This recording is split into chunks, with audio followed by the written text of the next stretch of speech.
आए दिन हम हमारी लाइफ में किसी ना किसी से हर्ट हो जाते हैं, आहत हो जाते हैं, परेशान हो जाते हैं इमोशनली। तो ऐसा क्यों होता है? उसके पीछे मेरे हिसाब से 3 कारण हैं। सबसे पहला क्या है? जब आप किसी की लिमिट से ज्यादा उससे एक्सपेक्ट करने लगते हैं चीजें। देखिए, इंसान है, उसकी एक अपनी लिमिट होती है और हम एक दूसरे को समझ पाएं ये कोई जरूरी नहीं है। तो सामने वाला व्यक्ति की क्या लिमिट है, क्या आपको जो आप एक्सपेक्ट कर रहे हैं उसको पूरा करने के लिए कहीं उससे ऊपर तो नहीं निकल गए आप एक्सपेक्टेशन में, तो ये हर्ट में कन्वर्ट हो जाता है। दूसरा क्या है? जब किसी व्यक्ति के लिए आप कुछ करते हैं, कोई काम करते हैं, उसके काम में आते हैं, कोई फेवर करते हैं या किसी तरीके से आपका व्यवहार सामने वाले के साथ जो आप करते हैं, रिटर्न में आप सेम एक्सपेक्ट करने लगे, ये भी हर्ट में कन्वर्ट हो जाता है।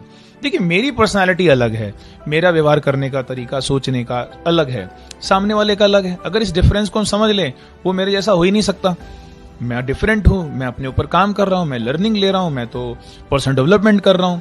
अगर मैं इस बात को सोचूं, सामने वाला नहीं है, तो मेरा काम देना है, वो अपने उधर से कुछ देगा या नहीं देगा, इसका मुझे एक्सपेक्टेशन। अगर ये वाला माइंडसेट आ जाए तो हर्ट फीलिंग लगभग 0 पे चली जाएगी। और तीसरा क्या है?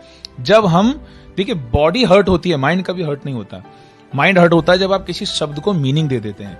चाइनीज में आपको किसी ने गाली दे दी, आप हर्ट होंगे ही नहीं, पर वही अगर आपकी लैंग्वेज में दे दी क्योंकि आपको मीनिंग समझ में आ गया, तो आप हर्ट हो जाएंगे। तो ये 3 बहुत बड़े कारण है। अगर इसके ऊपर एक बार हम काम कर लें तो बात बन जाए।